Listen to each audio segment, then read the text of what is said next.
అందరికీ నమస్కారం అండి. ఈరోజు మనం వి విజయలక్ష్మి శర్మ గారు రచించిన అమెరికా అమ్మమ్మ అనే ఓ చక్కటి కథను విందాం. ఇక కథలోకి వెళ్దాం.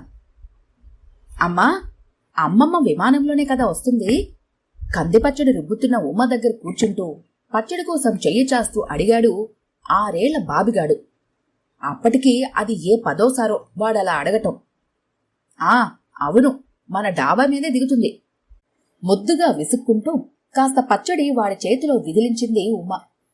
పచ్చడిని అలానే చేతిలో ఉంచుకొని తలెత్తి డాబా వైపు చూస్తున్న తమ్ముణ్ణి చూసి నవ్వుతోంది 8 ఏళ్ల పావని. తప్పు అంటూ కూతుర్ని కళ్ళతోనే వారించింది ఉమ.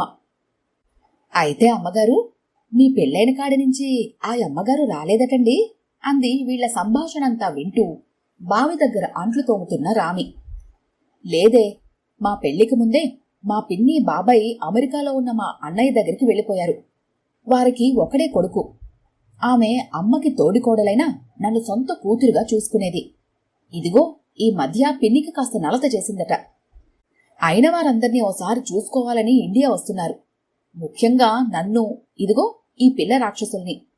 పిల్లలిద్దరినీ మురిపెంగా చూసుకుంటూ అంది ఉమ. అమ్మమ్మ అమ్మమ్మ అంటూ ఊరికే నసపెట్టక చక్కగా గ్రాని అని పిలవండి. అలా కాళ్ల నిండా మట్టి బురద అంటించుకోకుండా చెప్పులేసుకొని తిరగండి అంటూ పచ్చడి గిన్నెలోకి తీస్తున్న తల్లిని చూస్తూ బుద్ధిగా తలూపారు పిల్లలు. ఒసై రామి, గదంతా ఫినాయిల్ వేసి శుభ్రంగా కడుగు, కావాలంటే డెట్టాలు కూడా వెయ్యి అని పురమాయిస్తున్న కోడల్ని చూసి, ఏమ్మా, రేపేగా మీ పిన్ని బాబాయి వచ్చేది, స్టేషన్కి అబ్బాయిని వెళ్లమని గుర్తు చేయి అన్నారు పడక్కుర్చీలో పడుకుని చుట్ట కాల్చుకుంటున్న రాఘవయ్య గారు. కోడలి హడావిడికి నవ్వుకుంటూ, మరి వాళ్ళకి మన వంటలు సరిపోతాయో లేదో, వాళ్ళకి కావలసినవన్నీ తెప్పించుకున్నావుగా. అక్కడే కూర్చుని ఒత్తులు చేసుకుంటున్న జానకమ్మగారు ఉమకి గుర్తు చేశారు. అయ్యో నామతి మండా, బ్రెడ్డు జాము తెప్పించనే లేదు అంటూ కూతురి కల్లుతున్న జడను సగంలోనే వదిలేసి హడావిడిగా రంగన్నని కేకేసింది. లేడమ్మా, గేదె ఇబ్బంది పడుతుంటే గొడ్ల సావిట్లోకి వెళ్ళాడు. భలే భలే, చిన్న దూడ పుడుతుంది, దాంతో ఆడుకోవచ్చు, ఎంచక్క జున్ను తినొచ్చు అంటూ గెంతుతున్న కొడుకుని, రేపు గ్రానీ ముందు ఇలానే జున్ను గిన్ను అంటూ అసహ్యంగా గెంతక లేకి పిల్లాడు అనుకుంటారు అని కోప్పడింది ఉమ.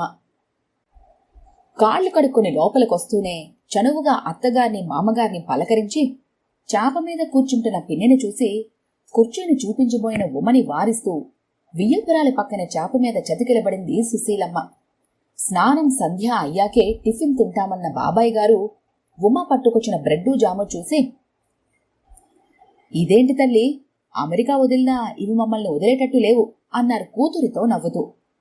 అయితే అమ్మాయి, మీరు కూడా ఇక్కడ ఇదే టిఫినా ఏమిటి అంటున్న పిన్నితో, కాదనుకో, దిబ్బరొట్టె కొబ్బరి పచ్చడి చేశాను, మీకు అలవాటుందో లేదోనని అంటూ నసిగిన ఉమ్మని చూస్తూ, పద పద వంటింట్లోకి అంటూ గలగలా నవ్వారు సుశీలమ్మగారు. ఇదిగో, మేమైతే ఇంతింత పెద్ద గిన్నెలో తినేవాళ్ళం జున్ను, మీరేంటి అంత చిన్న కప్పుల్లో తింటున్నారు? మీ అమ్మైతే పోట్లాడి మరీ అందరి దగ్గర వాటా కొట్టేసేది. తనను చూసి జున్ను కప్పుల్ని దాచుకుంటున్న పిల్లల్ని ఆప్యాయంగా దగ్గరికి తీసుకుని తెచ్చిన బహుమతులను వాళ్ళకిస్తూ అన్నారు సుశీలమ్మగారు. Thank you granny. గ్రానీ ఏదో గరగరమని వినిపిస్తోంది గాని అమ్మమ్మ అని కమ్మగా పిలవండ్రా బడవల్లారా కూతురు వైపు సాలోచనగా చూస్తూ అంటున్న సుశీలమ్మగారికి చెరో చంపన ముద్దిచ్చి స్నేహితులకి తమ గిఫ్ట్లను చూపించడానికి తూనీగల్లా బయటకు పరిగెత్తారు పిల్లలు.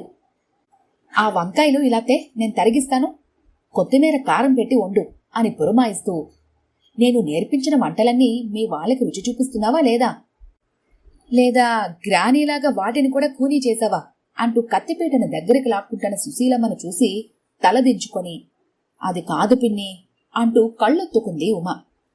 పిచ్చి తల్లి అంటూ ఆప్యాయంగా అక్కున చేర్చుకున్న సుశీలమ్మ, మన వాళ్లందరిలోకి నువ్వు అదృష్టవంతురాలవని మీ పెళ్లి విషయం తెలిసిన నాడే అనిపించింది నాకు. సొంత వ్యవసాయం, పాడి, పార్వతీ పరమేశ్వరుల్లాంటి అత్తమామలు, దైవం లాంటి భర్త, ముత్యాల్లాంటి పిల్లలు, కల్తీలేని మమకారాల మధ్య ఉన్న నిన్ను చూసి సంతోషిద్దామని మేమొస్తే అమెరికా ఏదో అందలం అని అక్కడ నుంచి వస్తే మారిపోయి ఉంటారనుకున్నావా అమ్మడు? అమెరికా వెళ్ళినా ఆవకాయ రుచి మర్చిపోతామంటే కాలమాన వ్యవహారాల ప్రకారం అక్కడ జీవనం వేరు, ఇక్కడ జీవనం వేరు. ఒకటి ఎక్కువ కాదు, మరొకటి తక్కువ కాదు.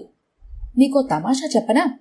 అక్కడ చాలా మందికి మనకంటే కూడా ఎక్కువగా మన సాంప్రదాయం, సంస్కృతి అంటే తగని గౌరవం, మక్కువ కూడా. అవునా అంటూ ఆశ్చర్యంగా చూస్తున్న ఉమతో, అత్తగారింట్లో అందరి ఆదరణ పొందుతూ పుట్టింటికి పేరు తెస్తేనే మా అమ్మాయివి అంటూ ఉమ తల నిమురుతున్న సుశీలమ్మ తన రాకను గుర్తు చేస్తూ పొడిదగ్గు దగ్గుతున్న అల్లుడిగాను చూసి కొంగు సవరించుకున్నారు. మరేమీ లేదు, సాంబార్లోకి ములక్కాయలు కావాలా, సూప్లోకి మొక్కజొన్న పిండి కావాలని అంటూ కొంటెగా అంటున్న భర్తని ఉరిమి చూడబోయి చేతకాక పకాలు నవ్వింది ఉమ.